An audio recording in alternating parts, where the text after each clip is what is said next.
यार ऐसी कौन सी खबर है जो मैं ये बात बोल रहा हूँ। इसमें जो इंफॉर्मेशन एंड ब्रॉडकास्टिंग इंडस्ट्री मतलब मंत्रालय के जो फैसला लिया है, कैबिनेट ने जो एक कानून पास किया है, उसमें जितने भी सोशल मीडिया पर चलने वाले पोर्टल साइट्स हैं उनको आबद्ध किया गया है कि वो उसके अंडर में रहेंगे। मोदी के नाम पर दे दो बाबा, एक पैसा दे दो।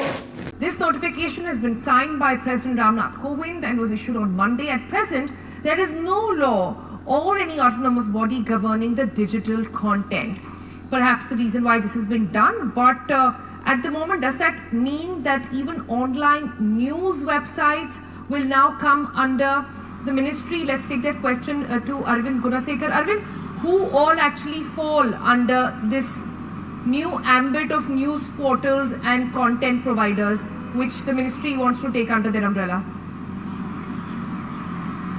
So now, in a move to regulate the online media, especially the online news portals and also online content providers, the Ministry of Information and Broadcast has brought both the online news portals and also online content providers like Netflix, Amazon Prime, etc. under the ambit of Ministry of Information and Broadcasting. In fact, a notification has been issued by the Cabinet Secretary allocating these two departments under Ministry of Information and Broadcasting, both the online news portals and also online content providers like Netflix, Amazon Prime, Hotstar, etc.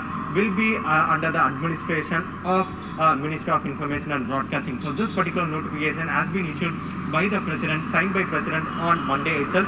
So what we are being told by our sources in the Ministry of Information and Broadcasting is that very soon a new statute will be promulgated, will be issued, will be notified to regulate all the online media, including online news portals.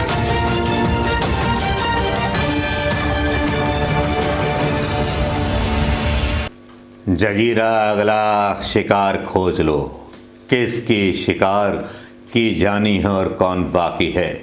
सबको शिकार करो जो हमारी हुकूमत के खिलाफ बोलते हैं, उन सबको ठिकाने लगा दो जो हमारे फैसलों पर सवाल उठाते हैं। जगीरा याद रखना, हम लॉयन हैं। लॉयन कभी भी किसी बोलने वाले को जिंदा नहीं छोड़ता है, आवाज घोट दी जाती है, गला घोट दिया जाता है। दोस्तों नमस्कार, इसी अंदेशे के साथ मैं आपके बीच में एक बार फिर एक डायलॉग से थोड़ा सा आपको बताने की कोशिश की है कि क्या होने वाला है मुल्क के अंदर, क्योंकि मुल्क में जो है इंफॉर्मेशन एंड ब्रॉडकास्टिंग मिनिस्ट्री जो है बहुत सारे बदलाव कर चुकी है। कैबिनेट में एक प्रस्ताव पास हो चुका है जिस कैबिनेट में यह बोला जा रहा है कि सोशल मीडिया पर जितने भी पोर्टल हैं वो अब इंफॉर्मेशन एंड ब्रॉडकास्टिंग मिनिस्ट्री के अंडर। अब यही बाकी था भाई, आवाज चल रही थी, चिल्लाते थे हम, कभी कुछ कर लिया करते थे, नाटकबाजी आटकबाजी आटकबाजी मोदी जी के नाम पर खा रहे थे, लेकिन अब यार वो एक पैसा भी नहीं मिलेगा। जब इंफॉर्मेशन ब्रॉडकास्टिंग मिनिस्ट्री के अंडर में आ गए तो बड़े बड़े सोशल मीडिया के धुरंधरों का जो है धमाल कमाल में बदल जाएगा और जो कमाल है वो बिल्कुल गीला हो जाएगा। अब आप पूछ रहे होंगे यार ऐसी कौन सी खबर है जो मैं ये बात बोल रहा हूँ। इसमें जो इंफॉर्मेशन एंड ब्रॉडकास्टिंग इंडस्ट्री मतलब मंत्रालय के जो फैसला लिया है, कैबिनेट ने जो एक कानून पास किया है, उसमें जितने भी सोशल मीडिया पर चलने वाले पोर्टल साइट्स हैं उनको आबद्ध किया गया है कि वो उसके अंडर में रहेंगे, उनके बिना पूछे वो खबरें नहीं डाल पाएंगे। इसका मतलब है कि बंद कर दो भाई। भारतीय जनता पार्टी वही काम कर रही है जिससे उसको डर लगता है। सवाल पूछने से उनको डर लगता है, कब कभी चढ़ जाती है, मलेरिया हो जाता है, डेंगू हो जाता है, और कोरोना से तो काफी लोग परेशान हैं। आप जानते ही कोरोना के बारे में तो आजकल कोई अपडेट भी नहीं आता है, बस दिल्ली का अपडेट आया था। दिल्ली के हमारे सीएम साहब दिवाली मनाने के लिए प्रधानमंत्री मोदी जी की तरह चाल चल के काम करने लगते हैं, लेकिन छोड़िए, बात कर रहे हैं सोशल मीडिया पर लगाए गए प्रतिबंधों की। अभी प्रतिबंध ध्रुव राठी पर भी भारी पड़ेंगे। अपने काफी सारे दिग्गज हैं, कामरा जैसे दिग्गज हैं, आकाश जैसे दिग्गज हैं, उनकी अपने पोर्टल चल रहे हैं, पता नहीं कितने पोर्टल चल रहे हैं। सोशल मीडिया यूट्यूब पर भी प्रतिबंध लगा दिया जाएगा। ये सोचने वाली बात है, और जब ये सोचने वाली बात है तो ये गला दबाने वाली बात है। ये ऐसा पहले किसी मुल्क में पहली बार हो रहा है कि इंफॉर्मेशन एंड ब्रॉडकास्टिंग मंत्रालय ये निर्णय कर रहा है कि सबकी आवाज दबा दी जाए, क्योंकि जानती थी भारतीय जनता पार्टी की जिस आवाज का सहारा लेकर के उसने सत्ता पाई थी, जिस झूठ को फैला करके पोर्टल मीडिया के द्वारा सत्ता पाई थी, उसी का गला अब घोट दिया जाए जब वो सवाल उनसे करे। अब जब सवाल होने लगे, बिहार में मट्टी पलित होते होते बची, तो अब सवाल उठेंगे, सवाल पूछे जाएंगे। ध्रुव राठी हो, चाहे आकाश बनर्जी हो, चाहे और पत्रकार हो, सवाल तो उठाएंगे। सोशल मीडिया पर भी उठाएंगे, पोर्टल मीडिया पर भी उठाएंगे। अब देखना यह है कि इनके विरुद्ध काला पानी इनको भेजा जाता है, या जेल भेजा जाता है, या इनके पोर्टल साइट बंद कर दिए जाते हैं। ये देखने वाला कमाल होगा, या केवल प्रधानमंत्री मोदी जी का प्रशस्ति गान करना होगा, इस देश में रहना होगा तो मोदी का गाना गाना होगा। ये नारा शायद भारतीय जनता पार्टी का अगला नारा हो सकता है। लेकिन जो निर्णय लिया गया, जिसका विपक्ष भी विरोध नहीं करता, विपक्ष तो इतना चूड़ी पहन करके बैठ गया है कि विपक्ष के लोग सड़कों पर नहीं उतर के आते, विपक्ष के लोग इसके बारे में आवाज नहीं उठाते।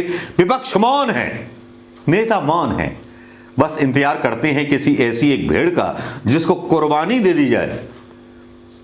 कितनी भेड़ों की कुर्बानी देंगे आप?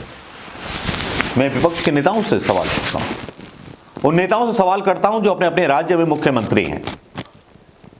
क्या वो इस बिल को पास करेंगे, या ऐसे पोर्टल चलाने वाले, ऐसे यूट्यूब चैनल्स वालों को अपनी स्टेट में सहारा देंगे जहां कांग्रेस की सरकार है या विपक्ष की सरकार है? शायद नहीं मिलेगा।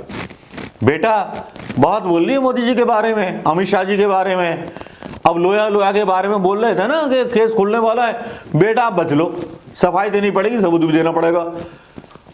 अच्छा निर्णय लिया है प्रधानमंत्री मोदी जी का, स्वागत किया जाना चाहिए, लेकिन क्या होगा सवाल पूछने के बारे में?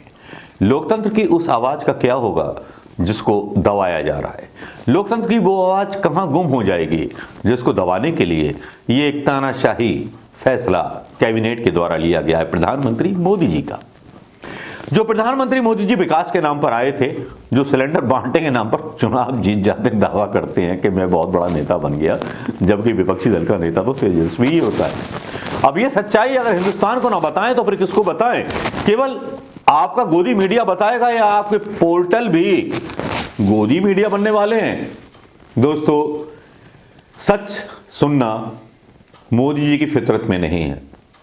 सच्चाई की धरातल पर उतर करके मोदी जी ने कभी फील नहीं किया कि जो लोग आए थे लॉकडाउन में पैदल उनके साथ कितना अन्याय किया, रेल बंद कर रखी थी। आज इनके प्रवक्ता बहुत सारी दलील दे रहे थे कि मोदी ने रेल चलवा दी थी, ये कर दिया था, वो कर दिया था, लेकिन सब सही है, जो कुछ बोल रहे थे सही है, मानना पड़ेगा। लेकिन जिस तरह का एक तानाशाही रवैया लाया जा रहा है वो वाकई में बेतुका और बेवकूफ़ी या मूर्खता भरा है।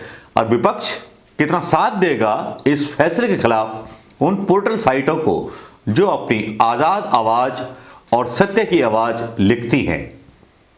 किस किस को इस काले कानून के तहत जेल की काल कोठरियों में सड़ा दिया जाएगा, अब ये देखना बाकी है। अभी बाकी है मंजर, जरा देखते रहिए।